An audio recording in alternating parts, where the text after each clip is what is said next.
Sorry. What's up, everybody? Welcome to episode 3 of Struggle Moments. Yeah, that was a bad French accent. Sorry. I hope that. Yeah, hopefully that was not insulting. Actually, I took French for a good few years in school, and I remember very little because I didn't practice it much. But I was good at it though. Yo, welcome to episode 3, y'all. Thanks for tuning in. Really appreciate you guys. Appreciate the support. Appreciate the words of encouragement and everything, man. That's been really good. That's been really, I use the word edifying a lot, and I'm not sure if that, pertains to this or if that properly describes what that, this feeling is, but I really appreciate it. Really appreciate it. I was talking about self-loathing last week, and one of the things I realized is it's really easy to get stuck in a self-loathing cycle. I don't know if y'all have that issue, but I don't have that issue. So, loathing, a feeling of intense dislike or disgust, hatred. The thought filled him with loathing. To loathe, which is a verb. Feel intense dislike or disgust for someone, something, position, whatever. She loathed him on sight. That's hilarious. That's funny. So look at at something with disgust or dislike. And self-loathing, which kind of self-explanatory from that definition, is when you look at yourself like that. You know what I mean? Self-loathing. Sorry, excuse me. Speaking fast. Excuse me. Self-loathing looks like you calling yourself, dumb. Or say, for instance, you're trying to wake up earlier, like you're trying to wake up at 8 a.m., but you keep consistently waking up at 11 or 12. And after the third week in a row of you not waking up at 8 a.m. after setting alarm after alarm after alarm or reminder and trying to get the motivation to do it, you still haven't done it. And then you get down on yourself man, you're worthless. You can't even follow through with the things that you want to do. What kind of person, are you that you can't accomplish A, B, C, or D? You see other people accomplishing these things all the time. Why can't you do it? So and you get into this self-loathing cycle of questioning yourself on things that you should be doing, and then scrutinizing yourself at the highest level. I think there's 2 levels of scrutiny that's at the highest level. Scrutinize for somebody who's famous, because you're scrutinized by the entire world, regardless of of what opinions you have or facts, whatever. You're scrutinized at a high level, or you scrutinize yourself. Both of those things hurt, I think. Maybe, equally. I think scrutinize yourself hurts a little bit more. But at the highest level, because you know who you are. And if you're telling yourself you suck, it doesn't matter what anybody else says to you. It's different when somebody is telling you suck. You can be like, man, I don't suck. But if you're telling yourself you suck, ain't nothing in the world anybody else can do to really change that viewpoint. And it's up to us to kind of fight against those thoughts. It's up to us to fight against falling into that trap. Because it's really hard to get out of, Like I said before, 2024 is a year of being kind to yourself. That you have to be kind to yourself in these moments. And at the same time, you have to execute. So let's flip that on its head. Let's flip the self-loathing talk on its head. What are you talking about? What is your brain telling you? Because realizing you have stuff to work on is not a bad thing.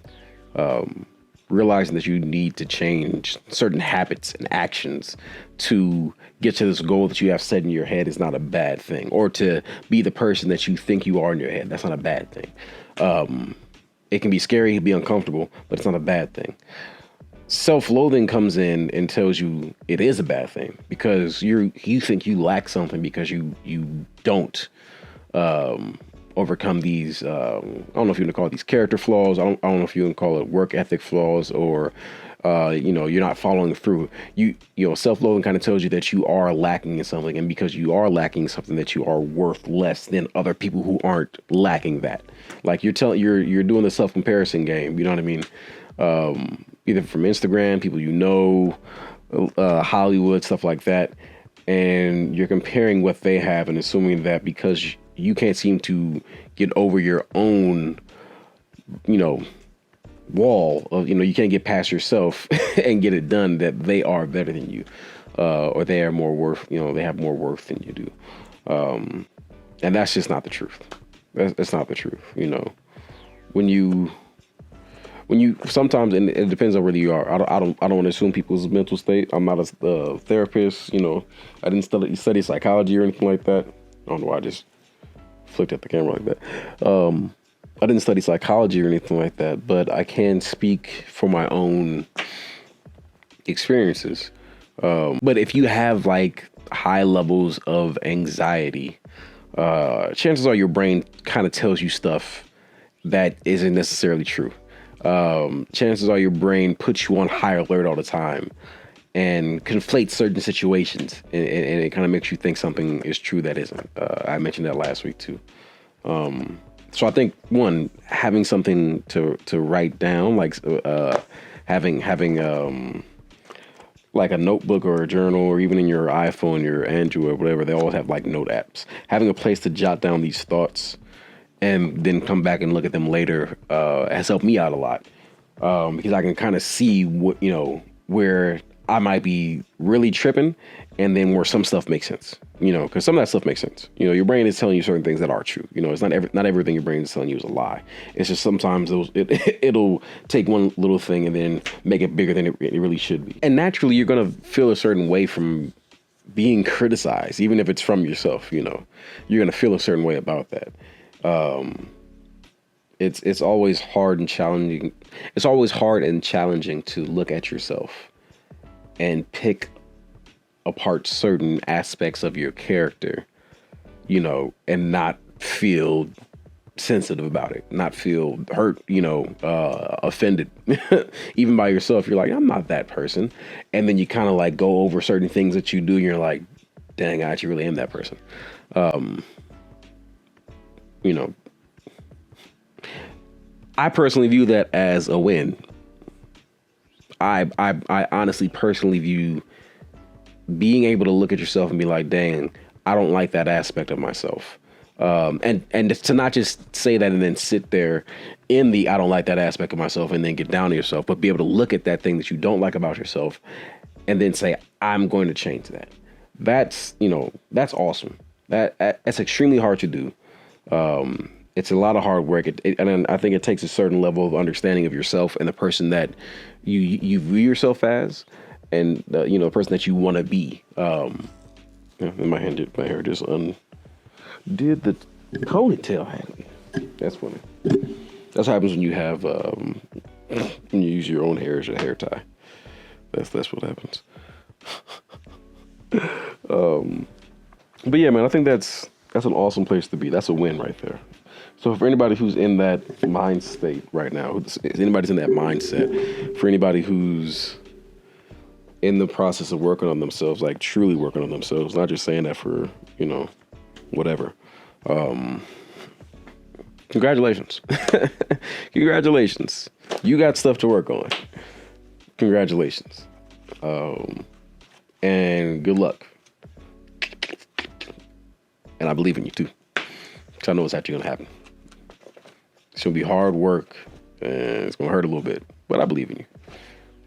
You know, the fact that you even, you know, have the courage and the emotional intelligence and depth and the spiritual intelligence and depth to know that you have stuff that you need to work on, and then you're actually going to actively do it. Yeah, bro. Kudos to you, you know. Kudos. I don't even say kudos like that, but that's a lie. I say kudos every once in a while. I'm from California. I don't want to hear it. I was raised around a lot of people in different cultures. Oh, goodness. So remember to be kind to yourself, and remember to keep your and remember to hold yourself accountable. Those are two important things. Those are two important things that line up with my theme. And not that you guys have to follow my theme at all. That's just my personal theme.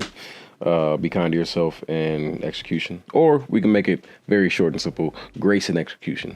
Grace and execution is great because it's not just being kind to yourself, but you're also giving grace to other people.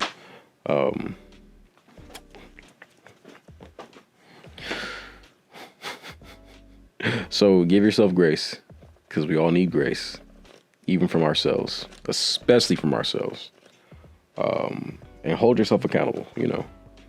Hold yourself accountable and execute the things you need to do, or execute things you need to execute in order to get to that next level. Anyway, y'all, continue to enjoy your January.